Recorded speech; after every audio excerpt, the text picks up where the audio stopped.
Okay, I'm live. I'm just kind of freewheeling this one today, folks, because I've been having some issues and I don't know what's going on. I don't even have everything set up. I've had to restart my computer twice.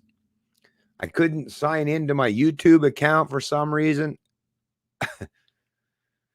Like I say, I don't understand what was happening, but like I say, I'm going to try the stream anyways. I was actually just going to give it up and not even bother today, but I said, you know what?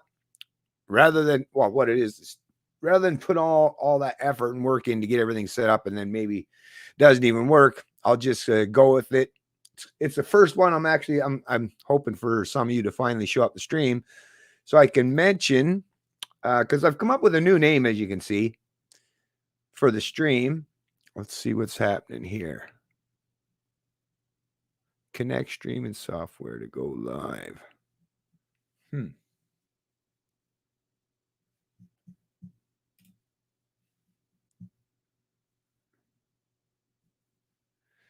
think it's working, right? Is it working? Let me just make sure here. All right. I don't know if anyone's going to get notified. Is this working? Yeah, but it's not using my thumbnail that I added. Am I going to have to re-upload the thumbnail or something? Why, oh, why is it not using the thumbnail?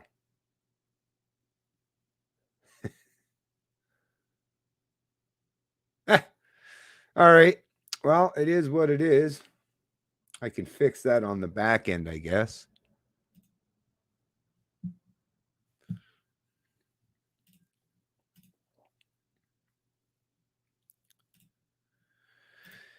Yeah, some crazy stuff going on today.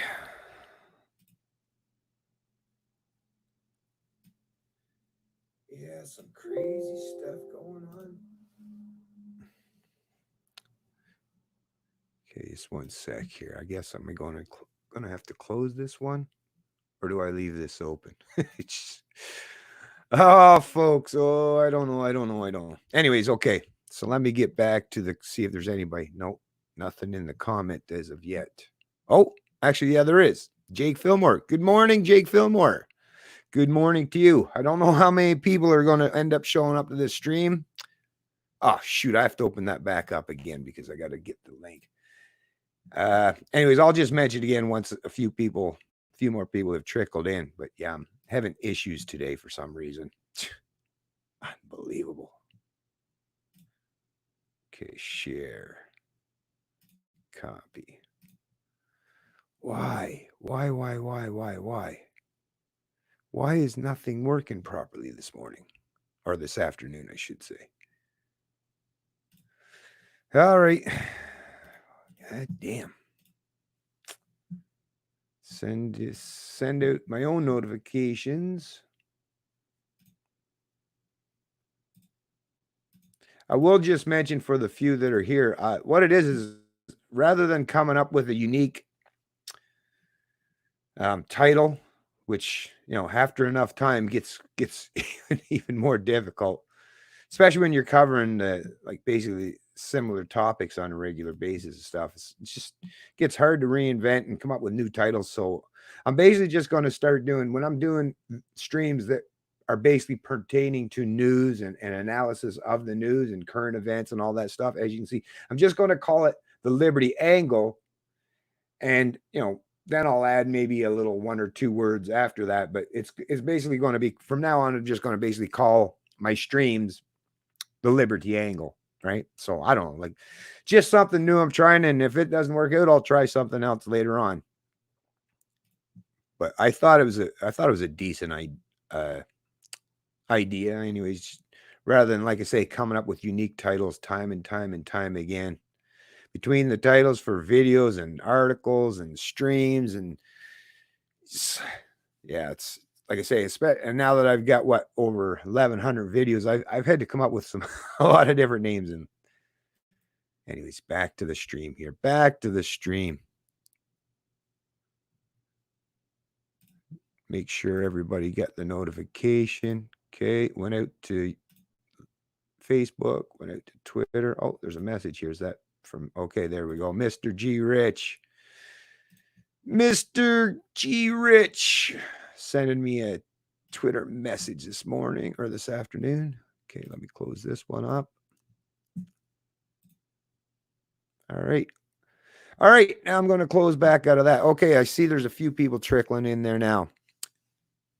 Anyway, like I say, I'll just let you folks know. I couldn't even sign into my YouTube account for the longest time. I was getting ready. Well, about an hour and a half, probably getting close to going on 2 hours. I've been trying to get my stream set up.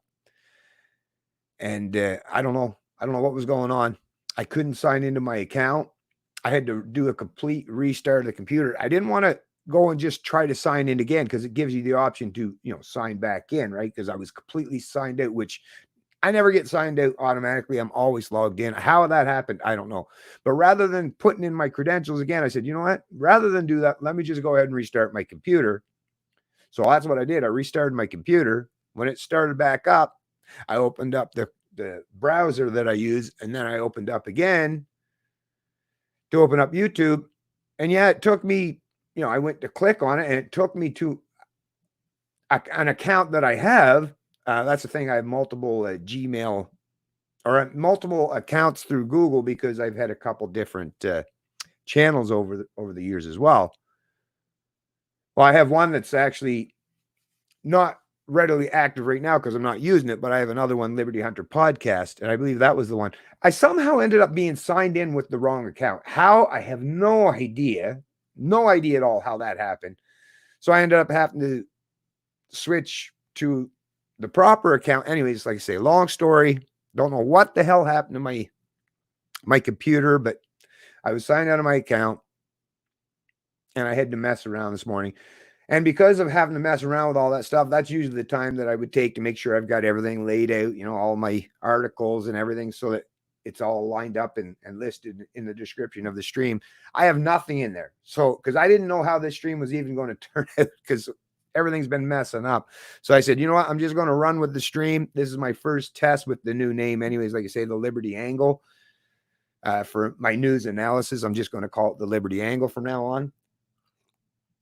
I said, let me just go with it, and I'll try to fix up stuff on the back end as far as like adding the links to whatever I cover in this stream. I'll just try to remember to do that on the back end of things and get my thumbnails all uploaded. Anyways, blah, blah, blah, blah, blah, blah, blah, right? But anyways, I don't know. Like I say, some crazy stuff going on, not just out there in the physical, tangible world, but definitely here on the internet as well. I don't know what the hell is going on with these social media platforms as of late, but crazy stuff. Anyways, what's going on, Jake Fillmore? Hey, love your wisdom. Oh, let me pull these bad boys up here. Love your wisdom every day. You're renovating the house.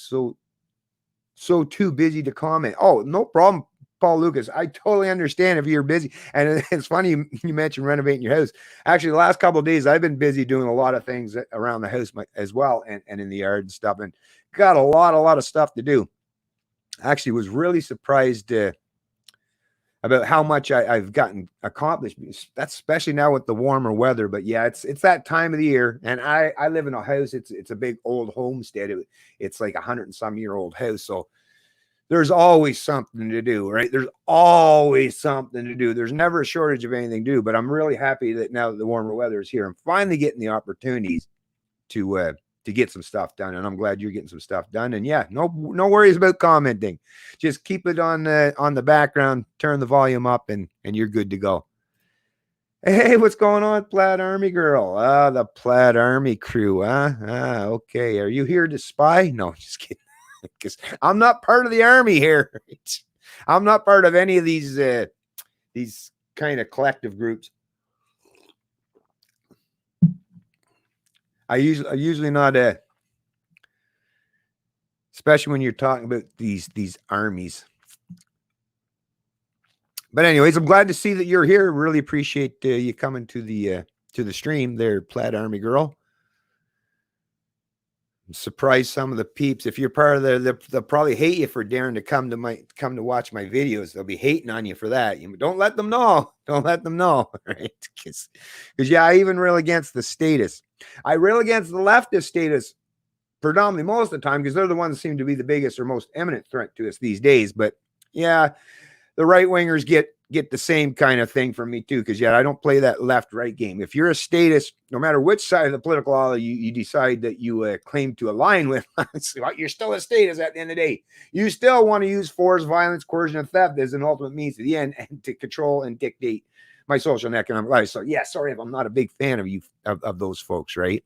No matter if they do align with me in terms of my grievances towards the left, right? That's one area that me and the right wingers have in common is we definitely, not big fans of the leftists, right? The authoritarian left, the authoritarian collectivists. But where we divide, like I say, is the fact that, I don't like authoritarian right wingers either. So there's that.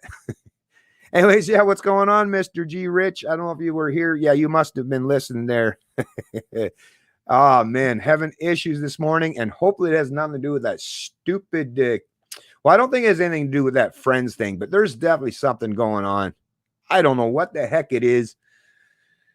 But as far as I can see right now, I do have access to my channel. And actually, I should have checked to make sure all my videos are still up there too, right?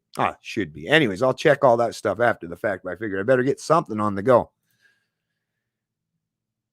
NT, never, not, I'm just listening. Right on, right on.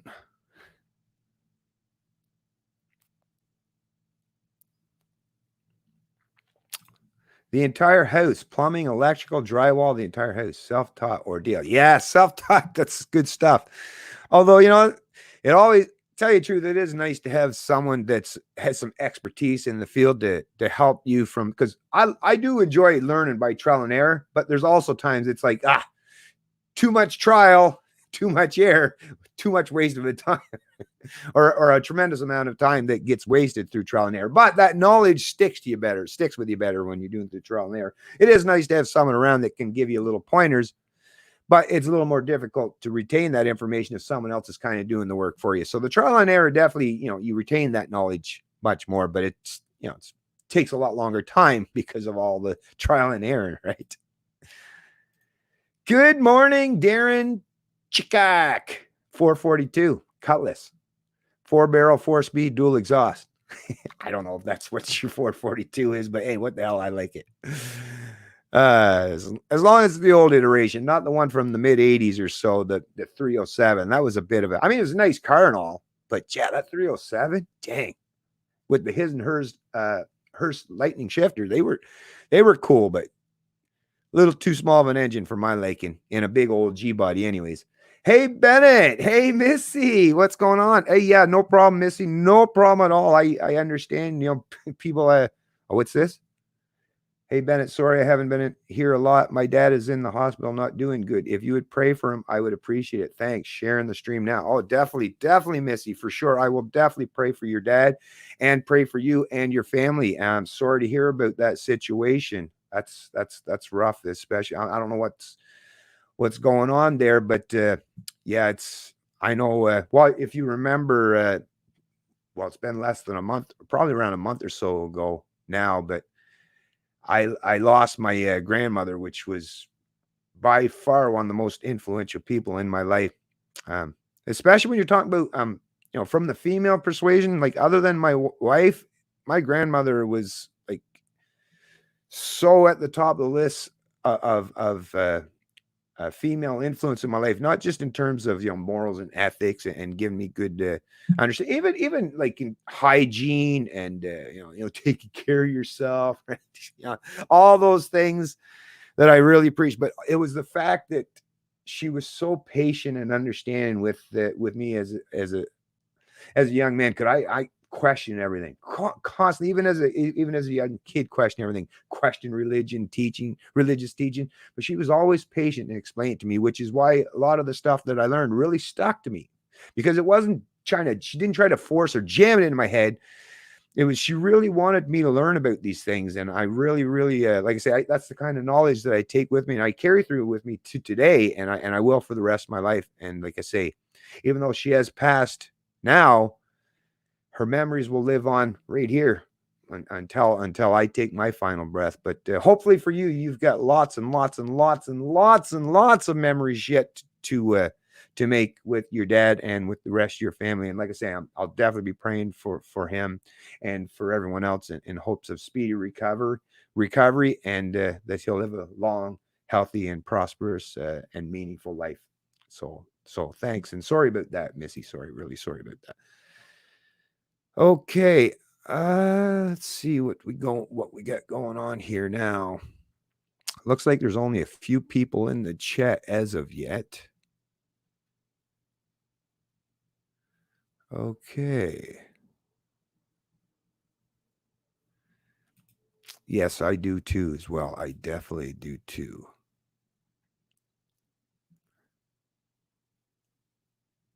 What is this? Thanks, Doc. Thanks, Doc. Thanks, Doc. Thanks, Doc. Oh. Okay.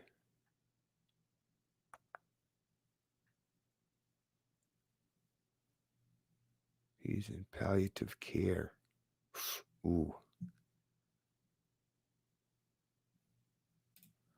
Keeping me occupied during work. Thanks. Oh, glad to help you there, little Miss Sew It All. Glad I can help. Nice. Just I'm just reading the comments there, folks. No, someone suggested you. So this is only my third time here. We have libertarians in the Plaid Army, all kinds of once again, I'm not here to obviously, like, I do appreciate you joining the stream and all, but and I'm not even, maybe you do. If you list some names, though, I could guarantee some of them may identify. I've talked to them about me a little bit, and you'll probably hear a couple things, right? Because we've had me and a couple of the Plaid Army originators, the ones that started all, have had a definite falling out. And I hope those aren't the ones that are suggesting they're libertarians, because please, I mean, I could call myself a unicorn, right? And even make a cool little paper mache horn for my head and attach it somehow, but it wouldn't magically turn me into a unicorn. Now, would it? I'd call myself anything I want, but doesn't make it so. Just like lots of people do like to identify as libertarians, because what it is they're conservatives, and they realize that conservatism is that's so old school.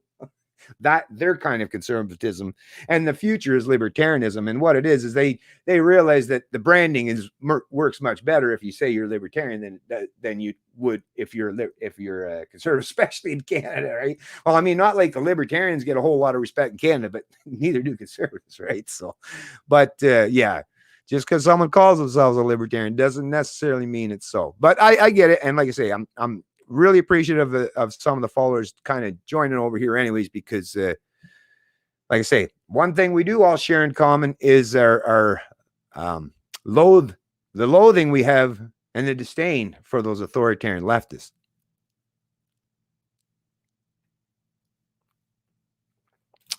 Right on, Plaid Army girl. Right on. That's awesome. That is awesome. That's what libertarianism is all about. It's all about in the mind, right? Not using, well, I mean, force is important, but only as a defensive mechanism, right? Okay, no worries, Plaid Army girl. Sorry that I even brought that up. I was kind of joking with you there a little bit, but anyways, I really appreciate it. No, like I said, I definitely like to see lots of people come. And it's really important, actually, that someone from the Plaid Army does actually come over here. Maybe you can talk some sense to some of those folks over there and stop being so divisive and such status. Because, like I say, status, I mean, if they're looking for people to rally around them and support them, well, libertarians like myself, never going to happen. Libertarians are never going to support status. Now, status, if you've reformed and you repented from your status sins, no, but you know what I mean? I mean, sure. I'm more than, but like I say, as a libertarian, no status is going to be leading me in any direction. Not going to happen ever, ever, ever. And I would imagine most people who identify as genuine libertarians don't want to be led or follow a bunch of status. So, like, it should be the other way around, right? That's all I'm saying. And I'm moving on. YouTube messing with you. It might be, I don't know, Missy. Like I say, I don't, unless I know with the, 100% like with evidence where I can see, okay, yes, this actually, but something was definitely going on with my channel. And I don't understand how the hell, because I didn't, anyways, forget it. Moving past. But yeah, something was going on with my channel. And does any of it possibly have anything to do with the fact that the kind of videos I put up and the way I talk holds power to account tremendously, much more so than most human beings on the planet do. When I say I hold power to account, I mean, I'm the kind of person that will tell them straight to their face or through the camera that, yeah, sorry, you have no legitimate authority over me. I'm one of those people that they would love to stereotype as, he's evil. Like, he's a bad person because he doesn't believe in statism. He's not a follower. He's not a part of the faith. He's not a part of the cult, right?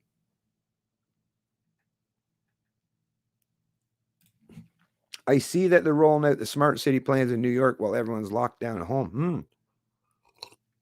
I hear 5 different cities, 4 besides New York, are going to be chosen next year. Not good. Definitely not good. Thank you, Missy. Always thinking ahead of the game. Right on. Appreciate that. Thumbs up and share the stream to all your social media folks. Yeah, I got 2 standalone videos that I've uploaded as well. They're getting decent views, but it's still, was it 500 and some views for one? And I think it's like 420 or so in the second. So if you folks wouldn't even mind sharing those when you're done with the stream as well. One was talking about YouTube censorship, and the second one was all about the lockdown fanatics, where I was referencing that article by Brandon O'Neill of the UK, Spike magazine. Means more than my condolences, Ben. Grandmothers are very special. Yes. For sure. I agree 100%, Missy. And for sure. And like I say, I'm really, really hoping, for all the best for your dad and for your family. I really am. Hi, couple of friends chilling here today. Right on. But I have a question, Bennett. The picture behind you city. Oh, that's Toronto. This one right here, this is Toronto, Ontario. And that one there is just a picture of the woods. Kind of looks like, actually, the way the trees are lined up there kind of looks like Grand Lake, New Brunswick area. It's just a place. It's probably about an hour and a half or so from my house. And the whole thing is obviously because,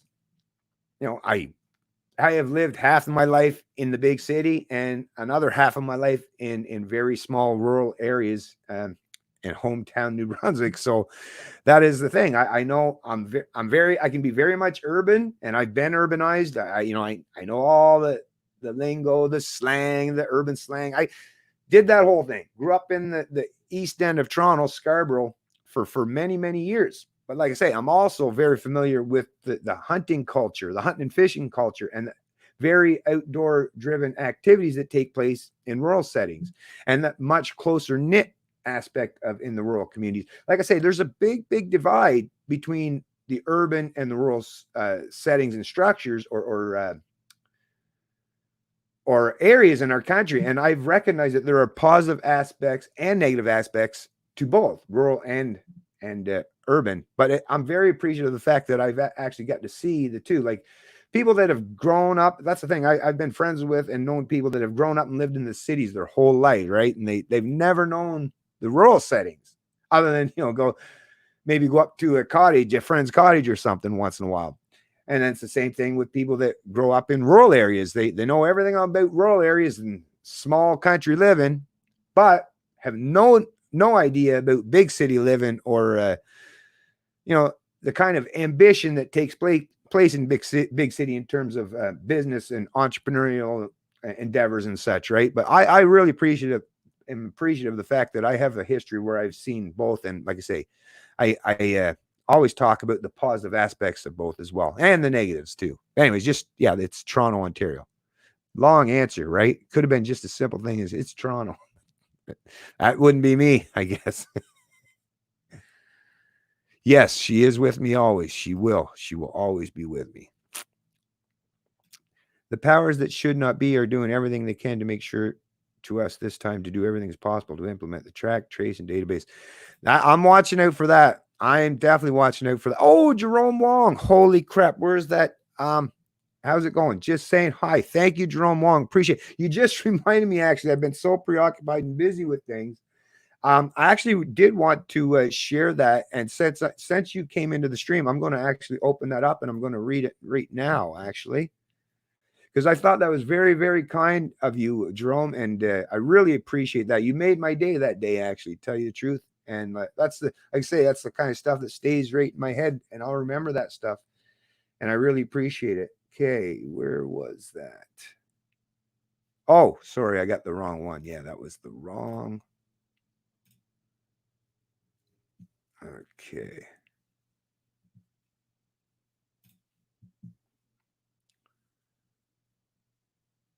Okay, just 1 second there, folks.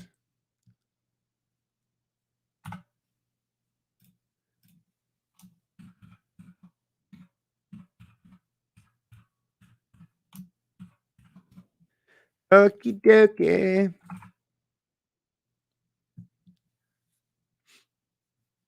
All right, where are we at? Yeah, there we go. There we go. So yeah, folks, it's stuff like this that, like I say, inspires me to keep doing what I'm doing. Okay. I want to make sure too that I don't want to give out any personal details. So I'm not going to be sharing this. I'm just going to read it for myself. Because like I say, Jerome Wong sent this to me actually. And I just thought it was just such a great email that I figured I'll read it out loud while I'm doing a stream.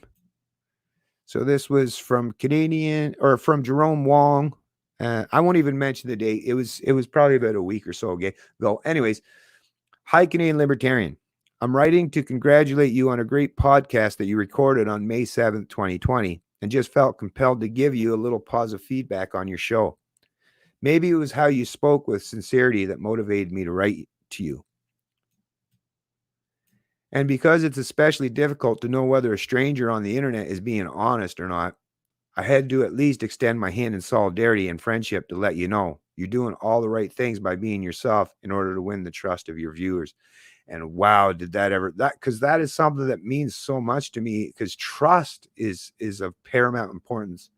And I know exactly what you mean with the stranger thing, because I've been burnt by being too overly friendly. That's just me by my natural nature. That's how I am. I'm very trusting of people.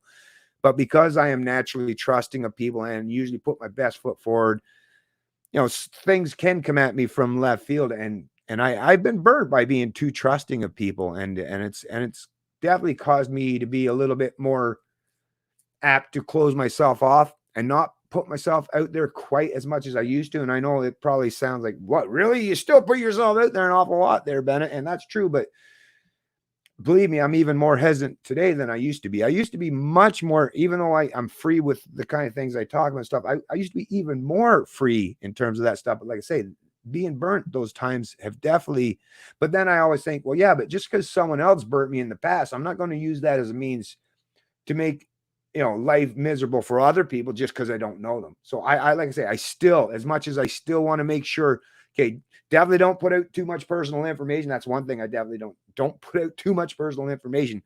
But yeah, still put the best foot forward and be as trusting as reasonable towards people. And that's what I do. And I guess Jerome, feels the same way. Is it's difficult to put your trust or your faith or anything, or not necessarily faith, but put your trust in people that are complete strangers on the internet, because you don't know like Jerome doesn't know my intentions. He doesn't know my inner workings in my mind. I could be massively deceptive, although I'm not. But I mean, think about it. People do it all the time. So for Jerome, to take the risk and the chance, I really appreciate that. I really do. And that means a whole lot to me, and when that does happen, and I'll make sure that I don't do anything to destroy that trust, because that's how important it is to me. So anyways, let me just continue reading on.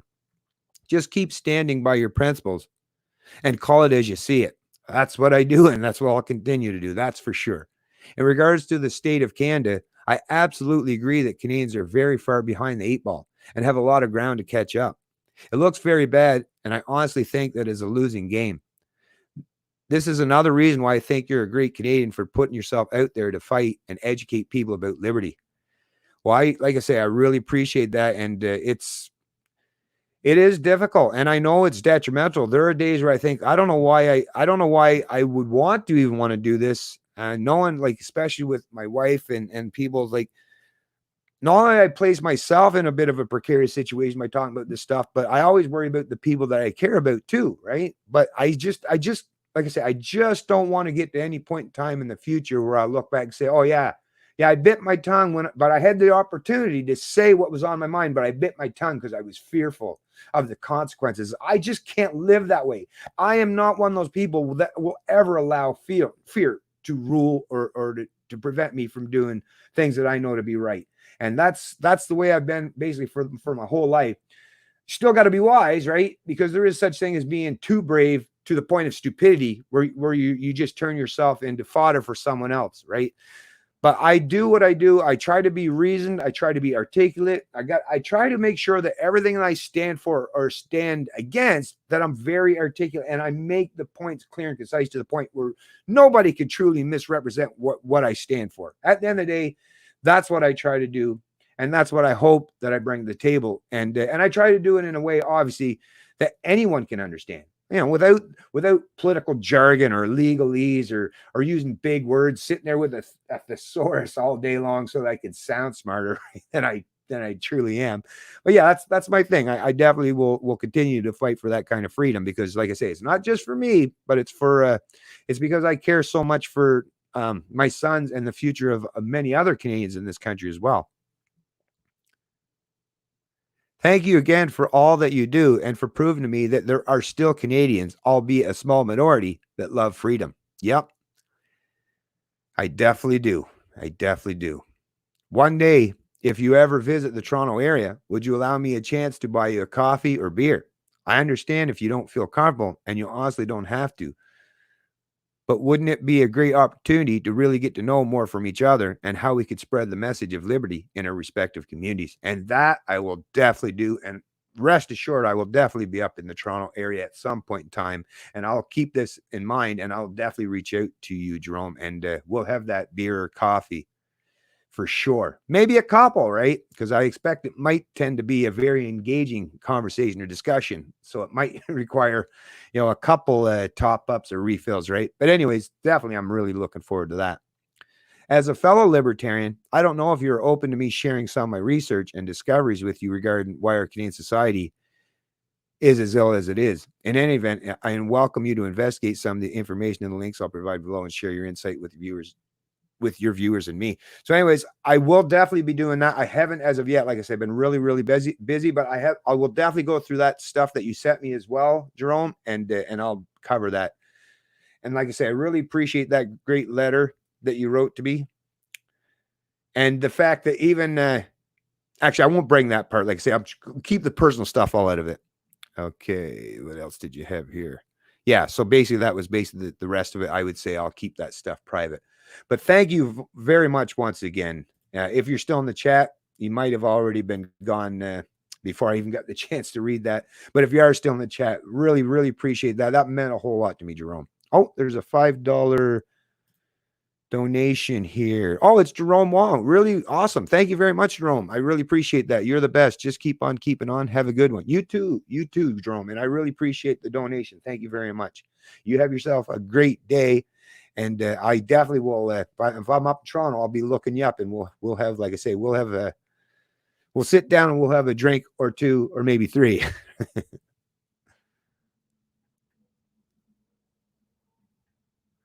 But yeah, don't worry. Yeah, and yeah, don't worry about what I was saying there earlier. Plaid Army girl. That's all. It's all water under the bridge. And well, it had nothing to do with you anyway. So I'm not going to bring you into something that you have nothing to do with. So. Oh, yes, this guy. Oh, okay. Yes, Seniko. Yes, definitely. I like I think Seniko. Is that the one that I keep butchering the name? Sorry. But yes, for sure. Okay, yes. Sorry. I wasn't familiar. Someone else I was thinking of entirely. So yeah, like I say, I'll just move on by that because I'm not looking to get into any controversy today. Not right now, anyways. The Wizard Online saying hi all. Yeah, for sure. Any most definitely probably is plaid armor girl. Like I say, don't pay no mind to me because it could be someone not. I'm obviously thinking of someone totally different than what you're talking about there. Thanks to who's there. Please hit the thumbs up and share. My pleasure, Missy. Yeah, watch next. They ban military style haircuts. Yeah, he looked too much like a Nazi or something. Whatever, I guess. Right? I don't know. Whatever.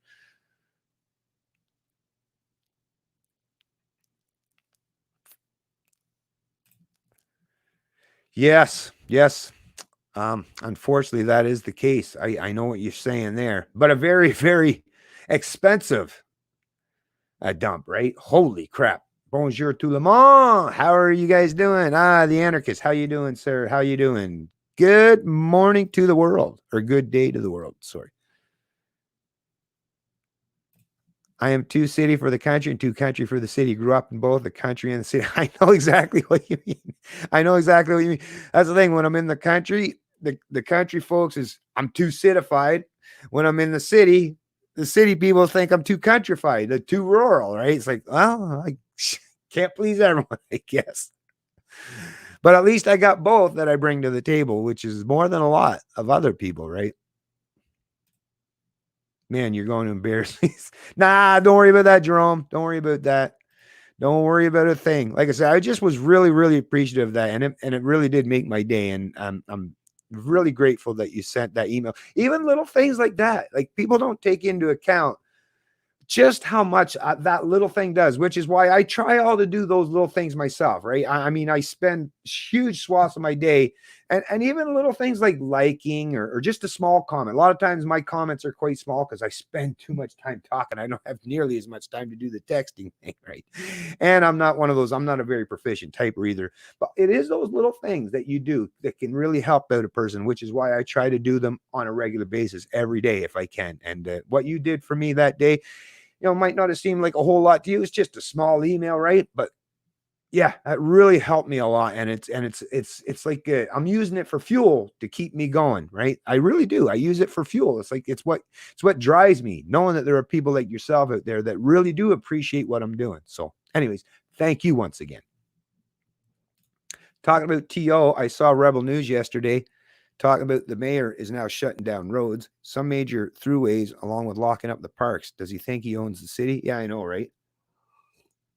That John Tory, I don't know how many people is he or how many people have greased his palm or something? I don't know how that guy became the mayor. I mean, it's too bad about Rob Ford. Rob Ford was the best thing, as far as I'm concerned, anyways, that happened to Toronto in terms of a mayor. Rob Ford was, as far as I'm concerned, at least minarchist in terms of he seemed very libertarian leaning. Doug, on the other hand, I mean, like I say, better than Kathleen Wynne, better than the Horwath or whatever her name is, the NDP, Andrea Horwath or whatever her name is there. Like Doug Ford was definitely, and he was saying the right things, right? And people were willing to give him a chance. Even myself at the time, I remember thinking, yeah, it's a good idea that the Ontario people voted for Doug Ford. I even supported him. And I made a couple videos at the time because he was saying the right things. And because, his brother had passed away, I thought maybe he's going to pick up that mantle and burn it even brighter, right? Nah, not the case. Just because they're brothers doesn't mean they're the same, right? Even blood, right? Even blood brothers. Two guys like Rob and Doug Ford, two close brothers, you would imagine, but obviously two totally different people, right? That's the thing. We all possess individual, unique characteristics that define who we are as a person. And as much as Rob Ford was definitely someone that I had respect for, I don't give a crap about he did crack. Who cares? People do some stupid stuff, right, in their own personal lives, as long as they're not harming other people and they're just bringing it. That's for them and their family to deal with, right? That was for Rob Ford and his wife and his family to deal with. What the hell did that have to do with the public, right? Like, I'm sure he wasn't doing it when he was on the job, right? But yeah, Doug didn't turn out anything to be like his brother. And I'm very disappointed in Doug Ford. Very disappointed. He seemed to be all gushy now and happy just to have some solidarity with the rest of the political and ruling class, the leftists in particular that used to hate and loathe them and run that kind of rhetoric through the pages of their media publications. But now they're all praising them, and Doug Ford is just lapping it up, just soaking it all up, right?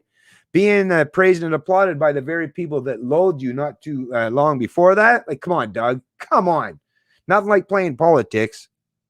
And with his bullshit when he was talking about the people that were out there protesting the lockdowns, to say, basically calling them almost basically, what was the word he called? But basically, along the same lines as deplorables. How dare you people be out here, protesting, right? Like, fuck off, Doug, you piece of shit. That's the whole point of people having freedom, like freedom to protest, and then to have the, a politician insult or deride you for doing the very thing that is part and parcel of a democracy, right? Come on. Anyways, yeah, I'll just move on.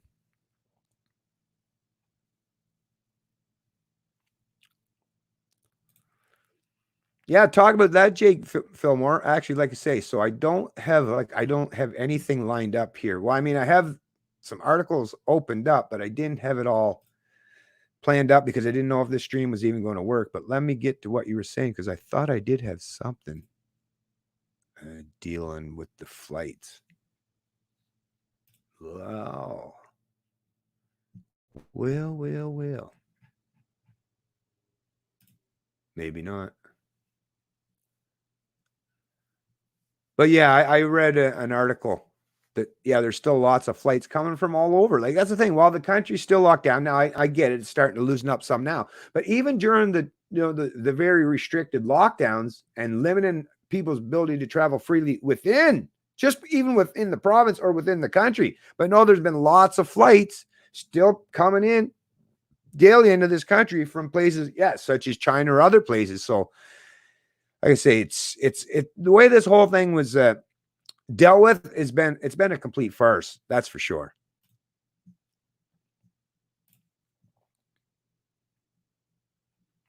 Oh, there it is. I see it down there now. Right. Thank you. Thank you once again there, Jerome.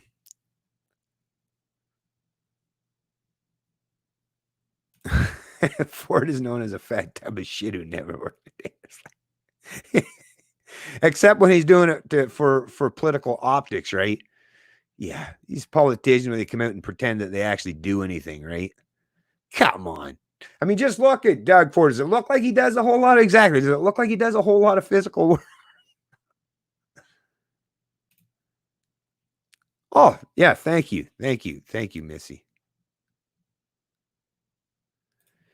Well, I'm very glad that you did so, Jerome.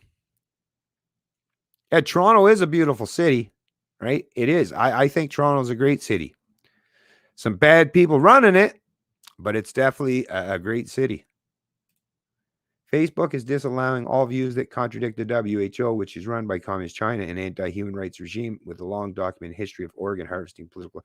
Yes, Facebook is doing the same thing as a lot of these social media platforms where, they're preventing people from even posting things that I don't even consider them that controversial, to be honest with you. And even if it is, are we not allowed to be controversial? Now, me personally, I don't like to go into the controversial, like, conspiracy theory shit, but for those who do, like, that, why is that not allowed? Like, that, to me, that is the most ridiculous aspect. Even if people do throw conspiracy theories, so what?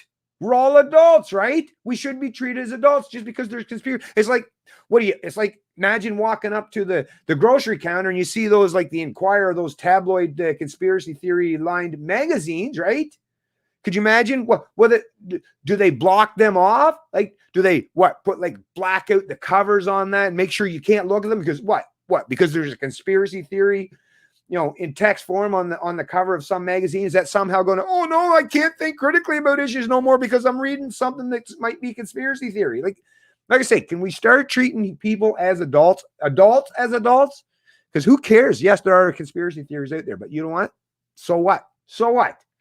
I'm not like, I don't even understand why people are so fearful of hearing, even if it is misinformation or disinformation. It's not like we don't get it or are inundated with it every day by those in the established media. That's the thing. Those in the established media, the establishment hacks, They're constantly espousing fake news or bullshit or misinformation or disinformation or sensationalized articles with headlines that are completely mismatched with what the body of the actual article entails, right? But why is that done? Clicky, clicky, clicky. It's all about creating clicks, getting people to view these articles so they can put on all kinds of bullshit, all kinds of conspiracy theories like Russiagate, right? Ooh, the Russian collusion conspiracy. That turned out to be the biggest freaking hoax in modern times. But the media all ran with it, and they still this day put forth the notion that it was somehow legitimate in any way when we know that's not the case. Even the lefties, even the Democrats had to fess up and say, nope, it was basically a farce. Not all of them, but the ones in the media had, at least because the evidence was like, not like they could deny the actual evidence, right? But yeah, it really sickens me that people are so worried or fearful that there is disinformation out there that they're willing to silence or suppress, lots of people, tremendous amount of people, tremendous amount of voices, just because of they're fearful that some might hear something that might not be true. Well, you know what?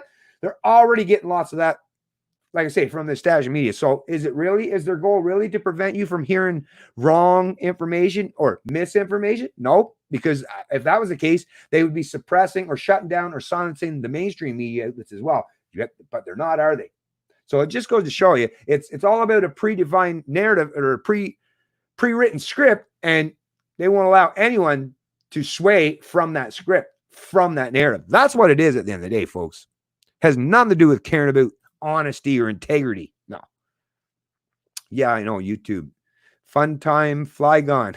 Fun time, fly gone. Yeah, I agree. YouTube is messing around too. Well, I mean, like I say, I watched another video of that Susan Wojcicki. She was being interviewed by someone, but that's the thing. She even reached out to be interviewed by this YouTube content creator. But that's the thing. And I was reading all the comments down underneath when I watched the video, and well, there was almost as many thumbs down. There was half as many thumbs down as there was thumbs up, which meant a tremendous amount of the audience was not happy with what was being discussed. And I think what it was because, the questions that this gentleman was asking Susan was nothing that really, I think, and he didn't press down like any follow-up questions to really press down on what she's doing. Basically, just softball questions, and let her kind of go on with her political rhetoric or her messaging without actually challenging what she had to say. And no doubt that's why that gentleman's video views, half of them gave it the old thumbs down. That's the thing. The Canadian or the people on YouTube, the people that consume YouTube are very boisterous and push back against what those of the insiders of YouTube are doing. And I think if that continues to expand and more people who are the content consumers of YouTube speak with your voice, speak with your votes, which is that thumbs up, thumb down, and maybe, hopefully, eventually, the people, the insiders at the YouTube will get sick and tired of what the current CEO is doing to that company and causing harm to their bottom line, and hopefully replace her with someone else that's more all about allowing the platform to function as a platform rather than trying to editorialize or picking what people are allowed to see or hear, right? Right? You just lost your redneck status in Nova Scotia. Oh, no. You just lost your red. Yeah, I agree, Missy. Lift up our fellow Canadians that fight. Yeah, it's really important, really important. Canada, one of the leading countries pushing for COVID virus narrative as other countries are going back to normal. I can't believe even Doug Ford continues the nonsense. I know, right? Well, actually, now that you brought that up, okay, wait. Who is back to normal at all or even opened their borders? Okay, let me go back to this here, okay, because like I say, one pushing the COVID narrative back to normal. I can't. Okay, there was this here. I'm definitely going to share this with you. I might not even read much of it, folks, but I'll definitely share it in the stream because I seen this out of Bloomberg News and I figured, hey, that looks pretty interesting. Make sure it's popped up here. Yep. So there was this, like I say, it's called The Results of Europe's Lockdown Experiment Are In. This by Elaine He, May 20th, 2020. It's a pretty long read. Well, not too bad, I guess. But anyways, with governments across Europe reopening their economies for business, it's a good moment to look back on the different paths taken to control COVID-19 outbreaks to try and see how effective they were. The chart below shows the relative severity of Europe's restrictions based on work done by the University of Oxford's Blavatnik School of Government, which tracks a range of measures and scores how stringent they've been each step of the way. Reaction time. For many European countries, stringent levels increased substantially after the World Health Organization declared a pandemic, even when their caseloads were low. So this here is, as you can see, stringency index. So this is more restrictions. This over here is no cases. China announces hotels. This is when the outbreak of an unknown SARS-like pneumonia. Country reports at least one. So this is where it's showing where each country showed at least one case. And then this is when the WHO finally declared it a pandemic. So as you can see, there's quite a bit of a timeline in between when cases were start being reported and when China announced that the outbreak of an unknown SARS-like pneumonia. But as you look, Sweden here, right, way less restrictions. But even when you look in terms of the case, reporting on the case, I mean, it was quite very, very, very light, obviously. What I guess probably the first case probably happened right here because this is the first time when the color started to change, but not much in terms of difference. And Sweden didn't go into the lockdown, right? So, anyways, like I said, rather than going through into every one of them individually, I'll just share this so that you can check it out a little bit later on. While not a gauge whether the decisions taken were the right ones, nor of how strict they were followed, the analysis gives a clear sense of each government strategy for containing the virus. Some, above all, Italy and Spain, enforced prolonged and strict lockdowns after infections took off.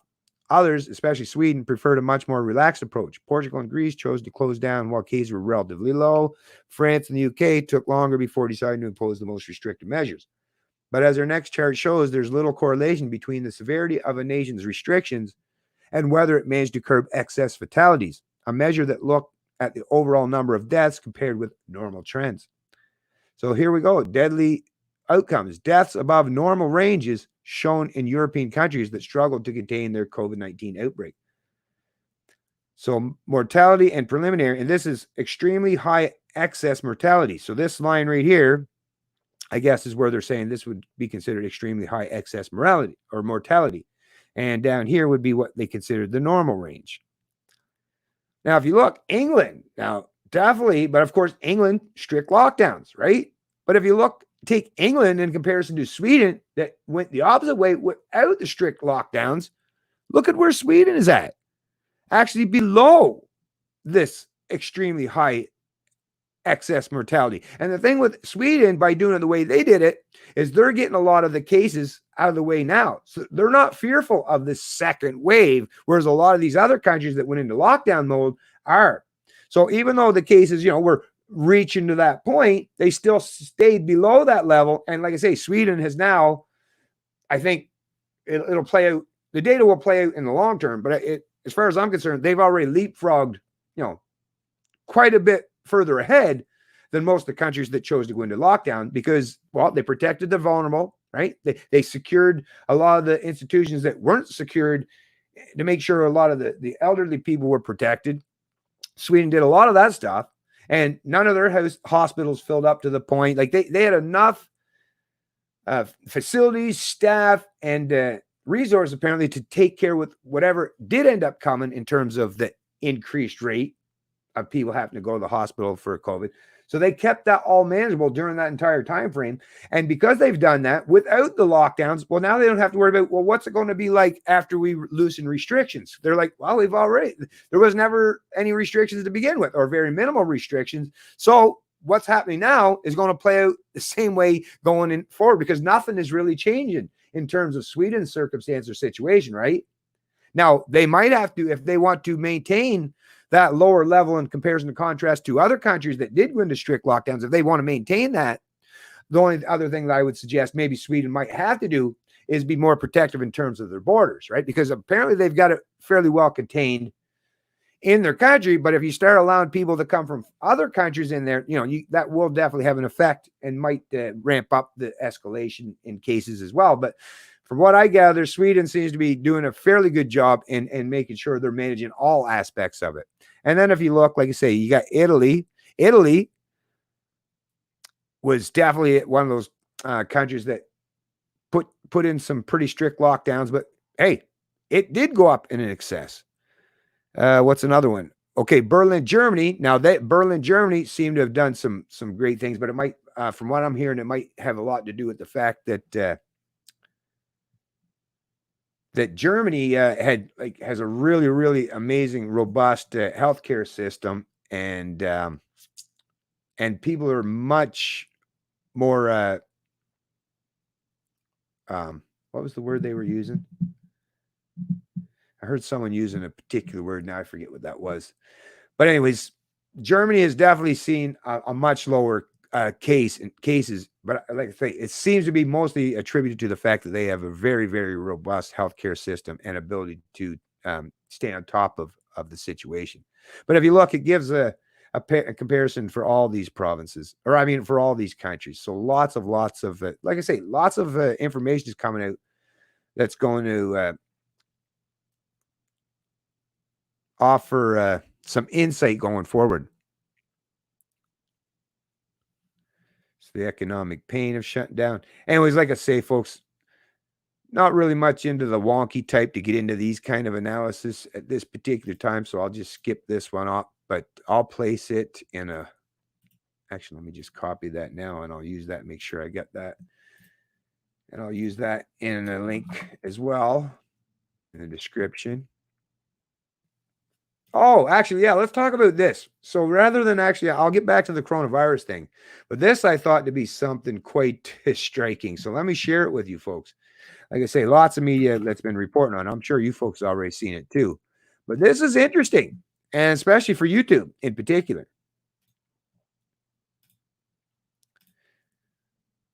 Like I say, I'm sure a lot of you folks have already heard about this, but yeah, Joe Rogan. When I first heard about it, I was like, okay, so he's going to put the podcast side of things on Spotify, but what's he going to do? Is he still going to keep YouTube?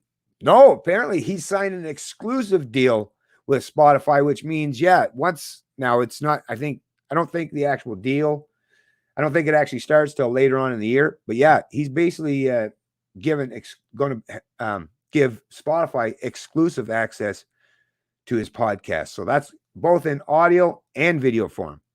I think the only thing that's going to be left for YouTube is, those clips, the JRE clips, just the short little segments or snippets of his podcast. You might still find some of them uploaded to the YouTube platform. But yeah, he's changing up. And why is that? No doubt because he's sick and tired of the constant. I mean, he's talked to a lot of people on his program, and he's mentioned himself in the kind of censorship that does take place, not just at Google and YouTube, but he had a big old chat with Jack Dorsey, with Tim Pool that was there too. So Joe Rogan already knows that these social media platforms definitely pick winners or losers and suppress content and prevent others from getting their voice out there quite as readily. And I'm sure it's probably pissed him off, and that's why he's ended up. Of course, the $100 million contract that apparently he had signed, that probably played a big role too, right? But yeah, Joe Rogan, what's he got? I think 8 million subscribers on YouTube. You know where they'll all be now? They're all going to Spotify. So YouTube, like I say, if YouTube doesn't start recognizing, acknowledging that if they don't, take a more hands-off approach, all they'll be left with, all YouTube will end up being at some point in time is basically an echo chamber for SJWs and authoritarian collectivists, which will absolutely, no doubt about it, destroy the very business model of YouTube. Because I know there's some people that like to watch that stuff, but when you basically shut out up to half or large segments of your entire society or your citizenry, yeah, it's not going to work out nearly as well. And like I say, YouTube started out about being all about YouTube, not picking winners or losers, about you do you. Like, that was the point of YouTube. You do you. That's your channel. But now that's no longer the case. Anyways, I'll just read a little bit from this. This is an article out of The Verge. Joe Rogan's podcast is becoming a Spotify exclusive, a massive gain for the platform. This is reported by Ashley Carmen, May 19th, 2020. Joe Rogan, comedian and host of one of the most popular podcasts in the world, is taking his show to Spotify. The Joe Rogan Experience will soon become a Spotify exclusive, meaning episodes, full audio and video, will only be available through the platform starting later this year. Up until now, Rogan's show has never been available on Spotify, let alone exclusively to any platform. The show will become available on Spotify globally starting on September the 1st, and it'll become an exclusive sometime after that point. Listeners won't have to pay to access the episodes, but they will have to become Spotify users. Spotify said in a press release that Rogan retains creative control over his show. It didn't disclose how much it spent on the deal. The company will also work with an ad agency to jointly sell ads against the program. Rogan said last year his show reached about 190 million downloads a month. Maybe The Verge didn't, when they were doing this article, they didn't get the numbers, I guess. But I've seen it reported from another media outlet that it was signed as $100 million deal, right? I guess Joe's not worrying about having to do any more stand-up, although I'm sure he still probably will. But $100 million bucks, he's set for life, right? Rogan's YouTube channel will remain live, but it won't contain full episodes. There might be clips or other supplementary content which could benefit from YouTube's search algorithm and push people to listen to full episodes on Spotify. So, like I say, the JRE clips is what I guess they're alluding to. This is a massive get for Spotify, which has made podcasting a core function. But listen to this, folks. This I found just a little bit disturbing. I'm not sure if you were aware of this or not, but when I was reading this article, I was like, what? Yeah, it acquired Gimlet Media, Anchor, and Parcast last year to start, and then signed more Spotify exclusive deals. It's working with the Obama's production company exclusively and committed to deals with other big names like Joe Budden, not Biden, and Amy Schumer, and acquired The Ringer. So, like, first and foremost, I was like, okay, this is good news that Joe Rogan's like sending a message to YouTube, right? I thought, anyways, showing some principle, some backbone. Although, like I say, the $100 million probably didn't hurt, right? That was probably the big lure. But we've also heard Joe Rogan, when he has lefties on his podcast, he definitely likes to cozy up with these folks, right? Definitely if there's someone on there that would be considered a right-winger, Joe will still be cordial and respectful to anyone that he has on as a guest on his show, right? But he definitely seems to have much more comfort when he has these lefties on his show. And he definitely, talked about supporting Bernie Sanders. He even said himself that he agrees with democratic socialism. I heard him say that right out of his mouth. So Joe Rogan is definitely, I would say, on the left. And he's even admitted himself that he would consider himself a lefty or a liberal. Now, I would say he's a little bit more left than just the typical classical liberal, especially if he sorts democratic socialism, which is like what? Democratic socialism. So the majority gets to economically enslave the, hey, isn't that kind of what we live under in Canada? As far as I'm concerned, it sure as hell seems that way. Majority or mob rule. How do you get your socialism? You have to get the majority to vote for it to take away from the minority. Well, that's what happens in Canada. So apparently, hey, Joe, maybe you should move to Canada because, yeah, this is very much a democratic socialist country as far as I'm concerned, right? But I mean, so the fact that he likes that leftism, and now the fact that he's working with the Obama's production company exclusively and committed to deals with. So I don't know. I don't know what the hell's up with that, but I don't know. Part of me, like I say, part of me was like, hey, I just gained a little bit more respect for Joe Rogan for trying to send a message in regards to the pushback against censorship to YouTube. I thought, well, that's good of you, Joe. And then I read that, it's like, oh, shoot. I got to answer this. Hold on. All right. Yeah. Okay. Just give me a sec here. Yes, dear. Yeah. I'm live streaming right now. You're live. You want to talk to anyone? No, sure. No, but I am really. I seriously am.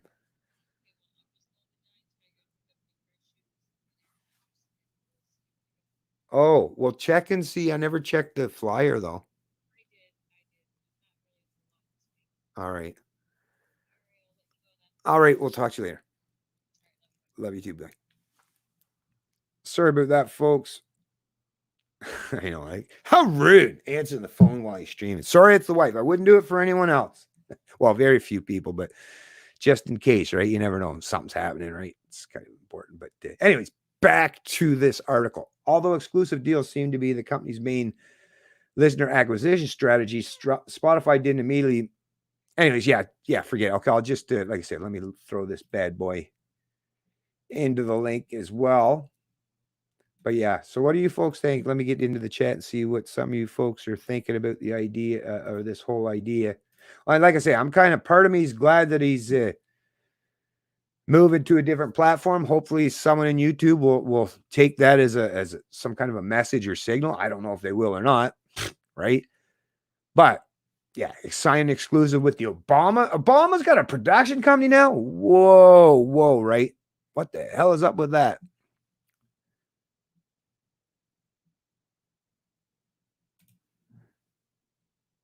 Oh, I already seen that.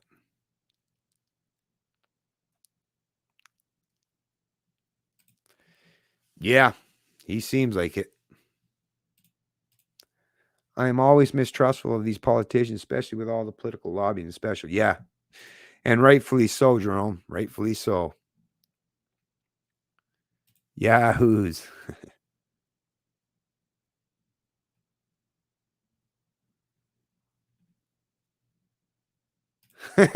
I should have caught that. I would have said hi to her for you, Missy. Okay, back up here. I think I just scrolled by. I think I seen Rika's in the stream.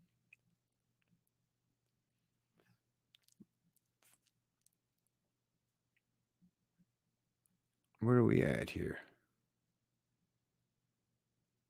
There we go.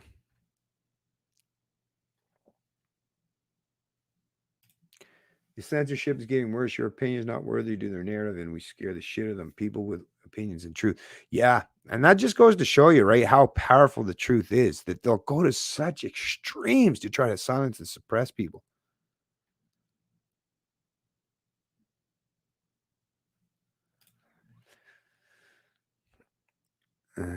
Yeah. That's definitely always a possibility. I live in a small town in northeast Saskatchewan, so it's not like I am plugged directly into the heartbeat of the nation, but I can tell you the vibe around here is that it's shut down. This shutdown stuff, BS. Yeah. Well, I'm glad that there's some people that are realizing that. Yeah, it was. I mean, it was absolutely unneeded and not necessary. The complete shutdown, that is. So YouTube has gone off the deep end with Susan. Many of their top creators have or are leaving, and it's likely they don't care. PewDiePie and Rogan alone took millions of viewers with them. Yeah, PewDiePie too, right? Yeah, I know that's a thing, and it's a shame because. Oh, actually, that's another thing. So in addition to, let me just mention this, folks. It's I just remembered it right now. I tried uploading, and let me just pull it out right now and see, because I mean, if it's fixed itself by now, but this will be day 3. Because my YouTube channel, like, so few views, and I know they're trying to suppress my content. I've been really, really trying to get back to being proactive in uploading to. Yeah, I'm going to show you this. Actually, I'm going to do a screen grab here or share to show you this stuff. But I can't even upload my goddamn videos to BitChute anymore.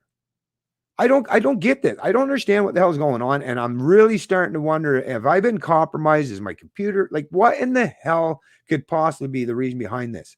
So let me show you, folks. I should have thought to do this earlier in the stream. Let me make sure you folks can see that. Yeah. So as you can see, this is my Canadian Libertarian BitChute channel. By the way, for those of you who weren't already familiar with it, yeah, I have a BitChute channel because I like to have redundancy built in so that I'm uploading to multiple platforms, right? Because that's the thing, YouTube, if I ever lost my ability to upload YouTube, I want to make sure that you know where else you can find my content. Well, BitChute was a great alternative, and I was using it for a long time. I've already got, well, it's not that many, I guess, 235 subscribers. I've been on BitChute for a while. How long is that? When did I start this channel? Does it say a boot? Well, maybe not.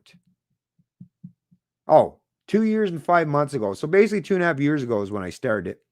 And I've got 272 videos uploaded, 285 subscribers, not much for views, less than 50,000 views.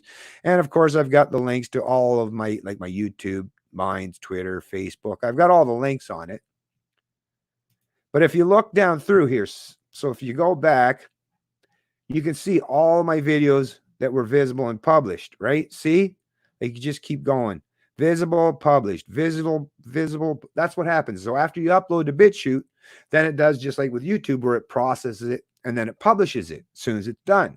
And it's usually an automatic thing. All I do on my end is do the uploading. When it gets to 100%, I add in my description and I add tags, right? Have the title in there and a cover photo. And then when it's done, I just hit publish. Or is it proceed? Or no, finish. Because this thing is always turned to publish. And because it's always turned to publish, I just hit finish. All I have to do is hit finish. So that's what I did. But if you look, the last two videos, now I haven't been uploading to BitChute because I told you folks before, because my internet connection is so crappy as where I've been for the last few months, I haven't been uploading to BitChute as regularly because, like I say, it takes a long time to upload to both platforms with my crappy internet speed. But I said, you know what? Even if I got to do it overnight, I'll just set it on upload and then get up in the morning and it should be ready. But as you can see, this is 3 days. Well, look, the first one, May 18th. And March 31st. March 31st. Okay, that don't even seem like the right date. Oh, no, that's right. Oh, sorry, I'm looking at the wrong one. So yeah, May 18th was this one. The first one that I uploaded was the YouTube censorship, the same that I uploaded to my YouTube channel. But I uploaded that, so that was back on May 18th. So that's, like I say, that's 3 days. And it still says process and publish. And as you see, when I click on it,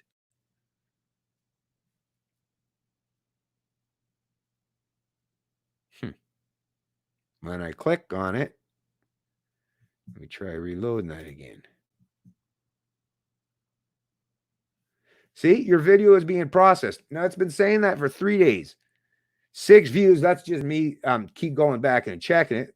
0, no comments, no nothing. So it's still not. It should be there. It should technically by now, 3 days later, it should be there, but you can't play it. It's saying that it's still processed. So even though it looks like it's uploaded to my channel, I can't even actually.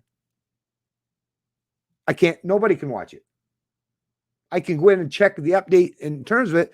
And I thought, okay, well, maybe it was just that. Maybe it was just that video. Something happened. Maybe something happened on the BitChute platform and it messed up. So I said, well, let me just go do my next one.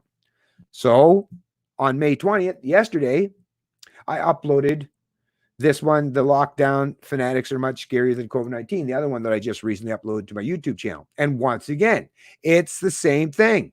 And it's like I say, it does not take this long to process a freaking video. I know that with 100% certainty.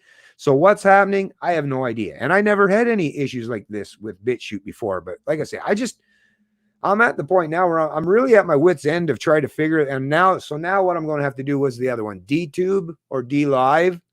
I'm going to have to open up another account with another video platform so that I at least, because to me, having redundancy, especially with the kind of shit YouTube's doing as of late, I got to make sure that my videos are being backed up and I have somewhere else to place them. So I'm going to have to find another, unless someone else out there knows what's going on here and maybe you have some advice for me, maybe you get some know of this or know of some technical issues and maybe it's something I'm overlooking. Like I say, if you don't catch me in the stream, if I don't see your comments, send me a message some way on my Gmail account that I usually keep linked, or any, like I say, or any on any of my social media pages. Just if you have any information to answer as to why in the heck my BitChute account doesn't seem to be working, that would be really great. Because I like I say, I got to make sure I've got redundancy here. But anyways, I figured I'd show you folks that. What do you think about that scenario?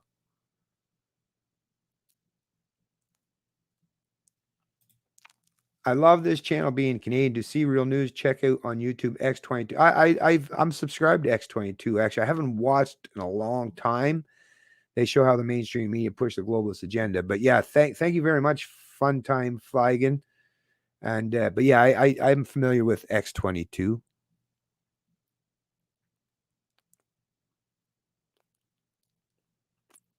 Yeah, right. Wouldn't you like to be a fly on the wall, right? I inquiring minds want to know. Did he? I never heard this. Trump affirms coronavirus vaccine will not be mandatory at the federal level, but governors might force vaccinations at the state level. Well, at least if it's not at the federal level, then the people will have the option or ability to hold those governors to account. I'm glad to hear at least it's not going to happen on the federal level, though. Sorry, anarchism said going back normal. I should have said opening more than Ontario. States like Florida and Georgia are way more open, have been for a month now. Stores are back. Q. Yeah. iOS and Android are packing their newest updates full of track and trace software for you, for your lovely leaders to use, just in case. Yeah, that's one thing I definitely making sure to watch what, when my phone starts, when I put it on the internet. One thing about me with my phone, I don't use my phone for data much, so I don't turn the data part of my phone on very often, thankfully. But when I do, I'm definitely paying attention to what the hell is being downloaded, because I don't want this this new update. I don't want it. And I hopefully Google, my phone, I don't have iOS. I use Android phones. And hopefully, we're given the option to opt in and not just, snuck in through the back door, or, some kind of automatic update, because I don't want it. I definitely don't want it. Take a look at Ben Hunter, Canadian Libertarian. Thank you very much, Missy. Yeah, actually, check out my Minds channel there too, folks. I'm on Minds and Gab. Actually, has Gab got its site fixed today? I think Gab since yesterday, it's maintenance. Yeah, they're still on maintenance, so that's good though, because I think what's going on with Gab right now, I haven't been able to access my Gab account since yesterday, but I think Gab's hopefully updating, because they're supposed to be announcing that on video streaming service on their platform too. But I'm on all of them, and just look under Canadian Libertarian. The only one I don't have Canadian Libertarian, is Twitter for some reason. I don't know who the hell on Twitter used my goddamn username. No, I'm just kidding. But somehow it was already taken, so I had to use CAN_Libertarian, as Missy shared there. Don't know why. Who took my goddamn username?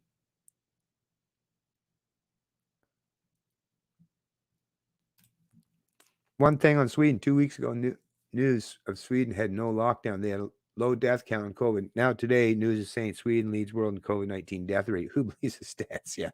Well, I mean, that's the thing. They're trying to make, there's some people that want to make Sweden look as the outlier, and that they made the wrong decision, because they don't want to embarrass themselves by admitting that the lockdowns were a complete farce and unneeded and unnecessary. That's what most of that's all about.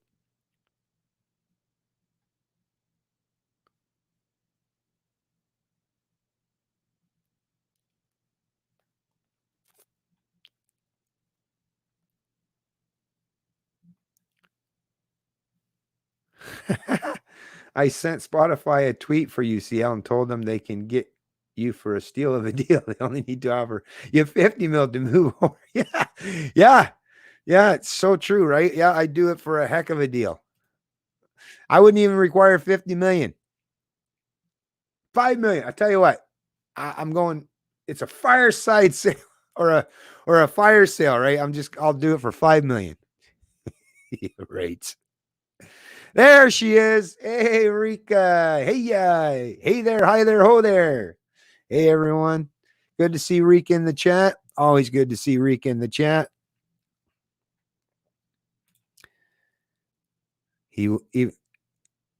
So he can better speak his mind more free. Well, you know what? That's what I mean. Like, we'll find out. Like I say, I've judged Joe a little bit harshly myself in the past, mostly because of some of his goddamn leftist stance, and the fact that he doesn't seem to want to. I mean, come on, Joe, you got to be privy to some of the knowledge that it's like he just doesn't want to say it. Joe, I mean, I get it. He's not like a full-on intellectual, but he's smart enough to know some of these things that it's like, but he still plays that game. What and why? I don't know. Like, you just got to know that he has a lot of people. He lives in the belly of the beast down there, so he's got a lot of leftists that he kind of has to try to maintain his relationship with, and maybe some of the comedians too. Because what was it, that Patton Oswalt guy he had on the other day? It's like, Jesus, what a lefty that guy is! Holy status! But I don't know. I couldn't watch it. Usually I watch Joe Rogan's like the whole thing if it's something that he has on that I want to listen to. But it was only like an hour and 15 minutes or an hour and 25 minutes, his interview with this Patton guy. So Joe probably didn't want to listen to him too much either, I guess. But wow, I just couldn't. I was like, ugh, no, I got better things to do. Got better things to do.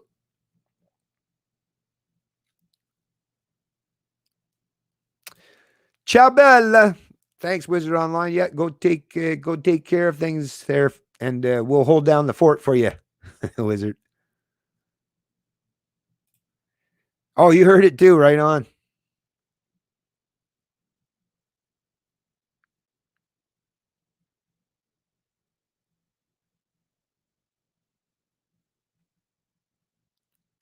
All right. Okay. Anyways, I'm getting back to the stream here. Okay, I got to get better at these streams. I'm slacking here as of late, so I can close this one out because I've shared that already.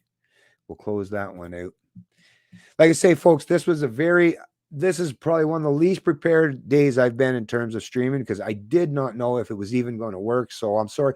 Consider this stream, even though I'm sure you'll get a little bit of something out of it, but I'm kind of going to consider this stream a little bit of a throwaway. Well, not entirely, obviously not entirely, because I get to thank Jerome and stuff, but I'm not going to be able to cover near as much stuff that I was originally hoping for. Because like I say, my whole YouTube channel wasn't even working for the longest time. I couldn't even sign in.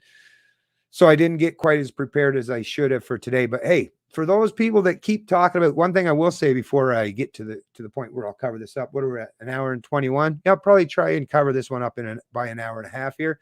But before I do, when people keep talking about, oh, you need these foreign workers or these immigrants or these temporary foreign workers, who will go to work at these meat packing plants, or who will pick the crops, when they come, or who will help the farmers, who will do all these jobs that Canadians just won't do. Oh, well, let me just show you. All right. For some of the people that just think you got to turn to, foreigners or immigrants or use big government as a means to your end. No, you don't. You really don't have to. There are ways to get this stuff done without having to look externally. You got some people right here in Canada that can take these jobs and help some of these people out. And this is just one example right here. So look at this article, folks, out of CBC News of all places, right? New Brunswick. Middle and high school students to process lobster after temporary foreign worker ban, right? First of all, let me just say first and foremost, kudos and congrats to Blaine Higgs. Once again, there's a couple things that the Blaine Higgs government, the Conservative government in New Brunswick, has done that I definitely will say I definitely respect and will give them praise and applause when needed, or when I deem them worthy of it. And the fact that they've basically stymied this temporary foreign worker program, so that hopefully the Canadians that are alive here today in New Brunswick can get some fucking pay wages or raises and some wage compensation that actually makes it so that you're actually, not just working to barely scrape by, but actually can actually make something of yourself and actually have a decent standard of living. Because with constantly bringing in these temporary foreign workers or using the mass immigration program, all that does is predominantly suppress the wages of Canadians. And I get, if you're a farmer or if you're someone that owns a corporation, I guess get that that's beneficial to you. And I hear from these people all the time because I'm friends with people that are employers as well as employees, and they're like, hey, what's your problem, Bennett? Hey, wait, you got a problem? What if I want to bring employees here? Hey, it's free market. Why shouldn't I be able to have whatever kind of, give it. I've heard the bullshit rhetoric or not, but no, you just want to use big government programs so that you can get much cheaper labor. Now, if they had to pay for all that stuff and government, right, wasn't giving them a leg up or giving them an advantage, being advantageous to using temporary foreign workers, then I'd be like, yeah, okay. And if you actually function in a genuine free market too, right? Because that's the thing. Where's the free market that you're talking about? Oh, it's only free for you, not so much free for the working class, right? But anyways, just forget about that stuff. But yeah, you don't need to turn to the temporary foreign worker program or immigrants to have, these kind of jobs fulfilled or these duties fulfilled. New Brunswick plant. So in addition to banning the temporary foreign worker program, he's also enticing some middle and high school students to process instead. So New Brunswick plant owner says processing moved to Nova Scotia and PEI. What? Okay, what the hell's up? Okay, this was reported by Connell Smith, May 15th, 2020. With lobster processing set to begin Sunday, despite desperate New Brunswick seafood plants are turned to high school and even middle school students to fill the gap left by temporary foreign workers. The decision by the Higgs government to block foreign workers amid the coronavirus pandemic has left processors in the province saying they have only about half the workforce they need, while counterparts in Nova Scotia and Prince Edward Island are ready to go full tilt. The province pulled the rug from under our feet, said Russell Jacob, owner of Westmoreland Fisheries Cap Palais. Premier Blaine Higgs said unemployed New Brunswickers and students on summer break can fill some of the 600 job vacancies that were to be filled by foreign workers. But Jacob described the virtual job fair launched by the province this week as a waste of time and money that brought zero results. He said he had about 25 high school and middle school students in orientation at the plant Thursday. Lower expectations. The students will start work Monday when they will be assigned the easiest jobs, Jacob said. His own 13-year-old son will be among them. When they all heard my son was working, when the word got around and they started applying, he said, it's good money for them, but it's only a patch, temporarily for us. Middle school students must have permission from their parents and will make about $13 an hour. High school students will be paid about $15 an hour. Jacob expects they will not perform nearly as well as the experienced foreign workers. Lobster season in eastern New Brunswick begins Friday, with processing expected to kick off Sunday. A few kilometers away in Grand Dig, Luke Dorian of Suncoast Seafood says that many high school students don't last more than a few days. Dorian was able to add only 5 to 6 New Brunswickers to his workforce to replace 120 foreign workers who were turned away 2 weeks ago. Well, first and foremost is you need to pay more. That's what it is. $13 an hour is not very much, especially when you're talking, in these places in New Brunswick where you don't have mass transit in a lot of these places, right? So these people are going to have a car. They're going to have insurance. That's the thing.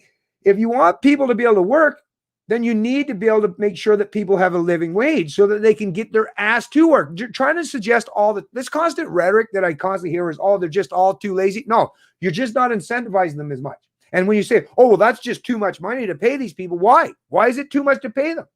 Is it that government bureaucracy and regulations are impose so many additional layers of cost on you that you just can't afford to pay your employees a proper, decent, livable wage? I would say that's probably the case. Well, then rather than constantly trying to impose those costs on the working stiff or the people that actually do provide something that's valuable in your services or in your industries, pivot back towards big government, get them out of your back pocket, get them out of the fact that they're what?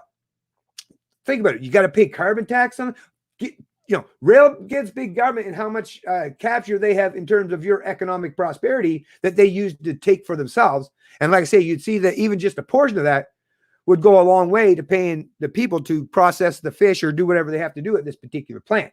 Stop playing this game. And even if these young students are new, right, that's because they're new, right? But if you make that part and parcel of what it is if you just don't use temporary foreign workers constantly, then and you start enticing these people, incentivizing them, then yes, okay, in a first year experiment, maybe you're not going to get, as much of a workforce that you would hope, right? But how will it play out in the long run? That's the thing. Stop putting these fucking Band-Aid solutions on and do the right thing and start actually, properly incentivizing Canadians that are already here to enter these jobs or these positions or fill these positions, and you'll see that it'll actually take place. But like I say, nobody has the patience to do the right thing anymore. It's all about, let's just look towards government because they got the big gigantic gun in the room and they'll just force their way and impose their will on the people and I'll get what I want that way. Well, okay, but look at what you've done. Look at what has taken place. Now you've got, temporary foreign workers that come here to fill these jobs, but then, the reason why New Brunswick's such a have-not province is because there's not enough people being productive in this country or in this province to pay for all the unfunded liabilities or entitlements for all the old people that are living in these places. That's the thing. You need the young people to stop having to flee or go to different provinces that are actually somewhat prosperous. If you want to keep them here, you got to pay them right. You got to pay them a livable wage. It's as simple as that. And I'm tired of business owners constantly saying, I just can't afford it. Well, then look to where a lot of your operating expenses are going, which is towards big government and regulations and taxation and all the other crap bureaucracy that they layer on top of you. Stop looking to impose those costs, like I say, on the working stiffs in this country, because you need them. You need them. Because that's the thing. You want people to consume them because everything's international. They're like, oh, well, we don't even need Canadians to consume our product because we'll just ship them. So it's like, who cares about? That's the thing. You want to start these businesses in these places and then just forget about the very people that are from and live in these places. You start these businesses because now you can just think internationally or globally. Well, like I say, you can continue on this fucking road of constantly ignoring, the needs or the necessities for people who have actual work and ways to sustain their livelihood here. But as you continue to do so and you keep looking to external sources to fill that gap or the void, well, you're the ones that are completely contributing to the breakdown of the culture of this country. And why government becomes so powerful in the first place is because you're teaching entire segments of the economy of society to look towards government for their means to the end. And that really grinds my gears more than anything to know that there's so many people that are unwilling to do the right thing these days. And just like I say, just shit slides downhill and the typical worker or the working class is at the bottom of the hill, and it's piling up to the point where it's like barely hard to breathe anymore these days, right?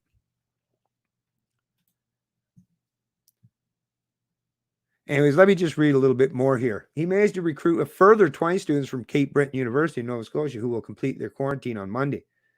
COVID-19 emergency rules say... What? He made Cape Breton University in Nova Scotia who will complete their quarantine on Monday. Okay, that's fucking weird. What, you go to university, you have to go into quarantine? Anyways, I don't know. Or are these temporary foreign workers from that university? It's so weird.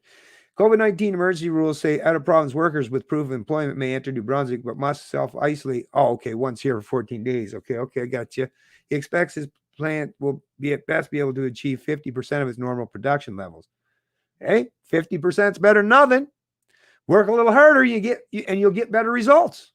Our competition, Nova Scotian PEI, they have all their workforce because they've been able to bring in the foreign workers, said Dorian. So they're going to be able to go at it full tilt while we're going to have to be limiting our access. Dorian said 60% of his best workers have been coming to the plant for the past 5 years from Mexico. They took jobs in Nova Scotia after learning they could not enter New Brunswick. He fears he will not lose them for good. He fears he will now lose them for good to Nova Scotia processors. In a statement Thursday, spokesperson Erica Jutras of New Brunswick Department of Post-Secondary Education, Training and Labor said a new fisheries labor force adjustment committee is working closely with industry to identify solutions. We are working with many employers through Working NB and have contacted university students as well, says Jutra. We are also promoting these opportunities to EI and Canada emergency response benefit applicants. Yeah, exactly. Like I say, stop with this. Unbelievable. Anyways, like I say, I'll put this in the description of the stream as well. Like I say, it's all a race to the bottom, man. It's all a race to the bottom of this country. It's nothing about raising and elevating each other up. Like, that's why and you wonder why people aren't nationalists in any way, or very few people are nationalists in this country. How could they be? Or even showing solidarity with each other. Like, how can they? Like, it seems like the Canadian people, whether like it's just constantly about, division, or conflicts with each other. Unbelievable. Anyways, let's see what else everyone's saying. Thanks there, Jerome. Much agreed about temporary foreign workers only benefiting the big corporations who lobby government to skew regulation in their favor for cheap labor. Cronyism at its best. That's the thing, right? It's the problem. This is the problem. And what people don't take into account is you are literally picking winners or losing the economy. Because it's not that and that's the thing. People say, oh, what do you got against the Mexicans? It's not, it has nothing to do with them. It's about the government decision. Think about it. Whether they come from Mexico or any other, let's say, country down, let's say in South America. Let's just use South America, for example, right? If you live in some of these places, or like Honduras, if you live in some of these places, right, where the cost of living, if you get paid in Canadian dollars, which obviously if you work in a plant in New Brunswick, you're getting paid in Canadian dollars. That amount that you're getting paid in Canadian dollars is going to be quite high when you convert that back to, let's say, your peso down in Mexico. So like you bring home 500, let's say $500 a week in Canadian dollars, and you send that $500 to your family in Mexico. Well, what you could spend that $500 on in Canada, well, you could spend that same $500 could go to buy 10 times as many or as much things that you would if it was shipped down to Mexico, because of the difference of the valuations of our currency and stuff. And that's the thing, because these people are on here and it's temporary, they're only doing it for a season, then a lot of them will put up with the, confining in very close quarters with a lot of them. Although with COVID, I don't know how that's working out anymore, but under typical scenarios. So you get maybe 10 guys that are all living under the same roof, so they could pool all their money together to pay for like whatever the little bit of rent for that. So what it is Canadians that are here that have to live here all year long, there's no way for Canadians to be able to compete under that kind of scenario. No matter what you try to do, Canadians just wouldn't be able to compete with that. So I get it, where the business is like, okay, but for us to be able to sell our products as cheap as we do, well, we need this kind of rate. Well, no, because there's other ways that you could see ways to have cost savings. And instead of imposing those cost savings onto your workforce, you can use that as increase in your profitability to pay for your workforce. But like I say, everything is done so wrong today. And even myself, even when I try to explain these things, basically to properly explain them, I'm not even doing a proper explanation now, because in reality, to get a proper explanation, it basically have to be a standalone, probably a half-hour long video where you'd have to start all the way back at the beginning, because there's so many things that I could say and bring up about this thing. And people say, oh yeah, but what about this? And I have to say, oh yeah, well, you're right about that. But what about, like I say, these things require actual nuanced discussion to delve down, right down to the nitty gritty of the topic. But at the end of the day, the truth of the matter is it's all but impossible for Canadians to have to live in this country to compete with these temporary foreign workers. And that basically, it does suppress the wages of Canadians. And, Canadians on the lower end of the social economic scale, they need help as well, right? You're worried about like all those poor foreigners or those poor immigrants, right? Oh, they need, what about the poor domestic Canadians? What about the poor Canadians who are, stuck in this vicious cycle where they don't have any gainful employment, maybe have to rely on government largesse or wealth redistribution or welfare or their family to take care of them, which obviously plays its own effect on their own psychology. No, if you want to help people at the lower end of the social economic scale, what temporary foreign worker program, and in that would definitely, because if employers didn't have access to a huge bulk of or workforce, external workforce that come to this country temporarily, then they would have no choice but to offer, much more incentive structure to the ones that would go to work for it. So yes, temporary pain, but in the long run, I think you would have some gain. And I think the employers and the employees would both benefit as a consequence of that. Or maybe, if you can only get 50% of the workforce, that's the other thing too, right? Let's say this person can only get 50% of the workforce that he deems required or needed for his plant. Well, maybe you can make up that extra slack by, modernizing your facilities, maybe putting more automation or maybe whatever you can do to save your bottom line or make up the difference. There's lots of things that you can do it, but it's just rather than innovate or come up with new technologies to fill that gap, right? And use that increase in productivity to, not only would the increase in productivity fill the gap, but because you have that increase in productivity and that innovation, well, you would have that excess capital because of the increased productivity that you could share with your employees, right? But like I say, no one wants to do the right thing anymore, or very few people want to do. They just want to keep offloading those costs to someone else, right? They just want to keep kicking that can down the road, or at this point, down the hill, right? Anyways, yeah. So there's that. Did I share this with the? Yes, I did. Anyways, folks, like I say, I'm probably going to tie this stream up now that I know that it at least worked. I'll probably do another one tomorrow. I believe tomorrow. I'll either do it tomorrow or Friday. So I just want to see who's all still in the chat, what everyone's saying, and then, like I say, I'll tie it up. It's an hour and 38 now, so yeah, might as well. Okay. All right.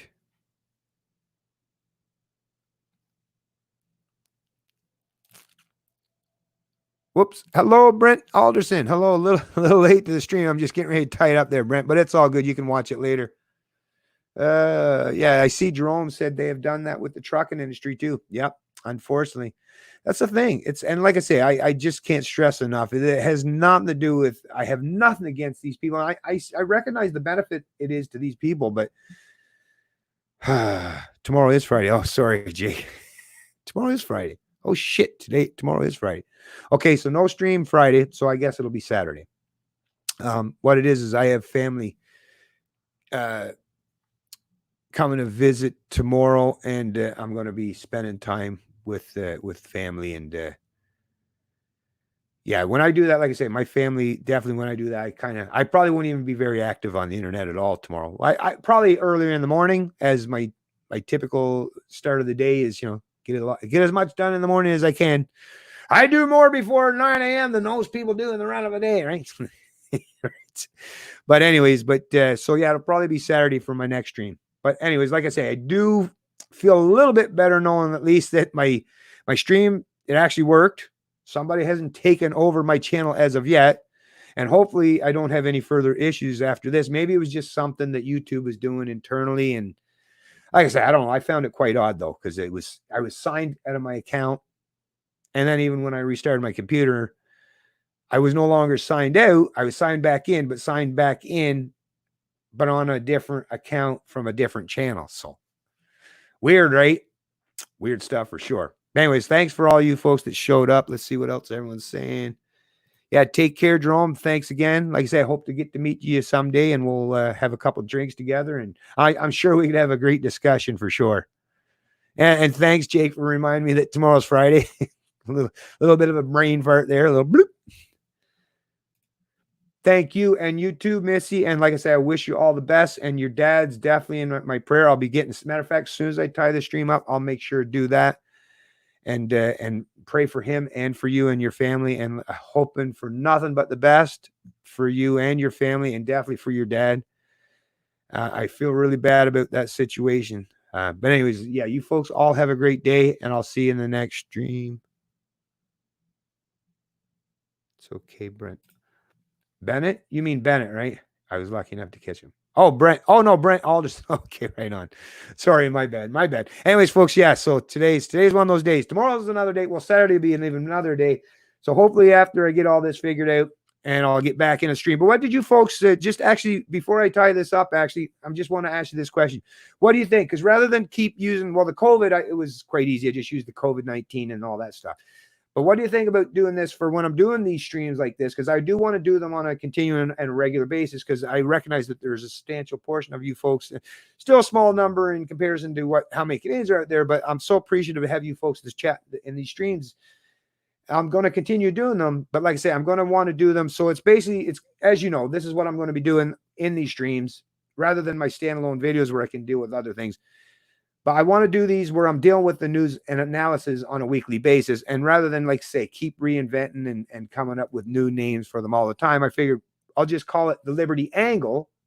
So these streams that are dealing with the, news and events and issues is I'll just do the Liberty Angle, and then maybe just a short, 1 or 2 words or something just to describe what the actual topic may be, if it's topic specific. If it's not topic specific and it's just a whole bunch of things, then I'll just call it the Liberty Angle and AMA, and then I'll just put the date. So I don't know. What do you folks think? Like I say, it just makes it more simple for me on this end, because I'm constantly, like, I have to put so much work and effort, and then I got to make thumbnails. There's just so much stuff I have to do behind the page, and I don't have like a producer guy that does all that work. I'm the grunt. I'm the guy behind the camera. I'm the guy that or in front of the camera, behind the camera, the editor, the producer, I basically do it all, right? And like I say, I'm trying to streamline this stuff as best I can so that I can. That's the thing. If I can streamline these things, that gives me the opportunity that I could focus some attention elsewhere, or maybe even put myself so I'm even more knowledgeable on some topics or subjects. I'm always constantly trying to improve myself, folks. But anyways, just let me know in the comment section, actually in the comments below, if you think that it's a decent idea to just start calling it the Liberty Angle. I thought it was a pretty good idea.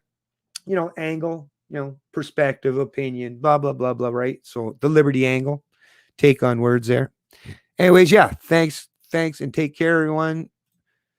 And we'll see you Saturday when I start the next stream up. And it'll probably be, oh, that was another thing. I checked on it looks like most of you folks, it's between 1 and 5. It seems to be where a lot of you people watch your videos. And then 8 o'clock. 8 o'clock at night, actually, for every day. Because YouTube Analytics gives you a pretty good, it's really updated now where YouTube Analytics gives you an idea when your viewers typically watch their videos. So today I kind of started at 1 o'clock. I thought that I'd get more. Didn't necessarily work out, but it might just be because it was later than I normally do. But maybe I'll start doing them at that time, or even now. Usually 8 o'clock at night is the time I'm spending with my wife and stuff like that. But maybe I'll even try a couple just to see how they play out. Just dip my toes in the water and see if I do a couple streams later in the evening, like an evening stream. So 8 o'clock, and I believe that was Eastern time is what they were saying. So 8 o'clock Eastern time. And I'll try that. Maybe I'll just do 1 or 2 streams like that and see if maybe that's more conducive to get more people watching and paying attention to the stream. But anyways, so that's basically it. I'm done now. Canada's Ingraham Angle. Ingraham Angle? Liberty Report. Yeah, Liberty Report. That's the thing. I think that's someone else's, though. I think I've heard of the Liberty Report. That's the thing I wanted when I was thinking about a name to come up with. I even searched YouTube. There is no such thing as the Liberty Angle. I did a quick Google search. There's like the Liberty Angle. There isn't anything. So at least I don't feel like I'm stepping on anybody's toes, right? Because I wouldn't want to call something the Liberty Angle and somebody has a YouTube channel called the Liberty Angle. But yeah, it didn't come up in the YouTube description. So like I say, I'll probably stick with that. That way I'm not stepping on anybody's toes. It's related to Liberty, and it kind of gives an idea that, yeah, I'm giving you a perspective and an opinion, and it's always related to Liberty. So, yeah, sounded good to me, right? Anyways, folks, like I say, you all have a great day. Enjoy this beautiful weather that we're having. I'm probably going to even be getting the old barbecue. I haven't had a barbecue because when me and the wife were living in Ontario for all those years after I, lost my livelihood and all that stuff, we were living in an apartment, and you're not even allowed to, well, we didn't even have a balcony, but even if you had a balcony, you're not even allowed to have barbecues on balconies in Toronto. So I didn't have a barbecue. I had to go to the in-laws to have a barbecue. But now that I'm back and I have nice wide open spaces and a place perfect to have a barbecue, I'm going to get back into barbecue. I'll probably be doing that with the family tomorrow. And maybe some of you folks should do that too, because I don't know about you. But this time of the year with this warm weather coming up, especially for the guys, the women too, I guess, but especially for us guys, yeah, woo, it's barbecue season, right? I love it. And I'm definitely going to be getting back into the barbecue season. And it's going to start tomorrow. I'm going to be dipping my toes in the water and just see how much of those barbecue skills I've lost over those 7 years that I was away from it. I think I'll be able to remember. I've got barbecue memory retention, right? Anyways, like I say, everyone have a great day, and I'll see you on my stream on Saturday. Skinny Libertarian, and I love liberty.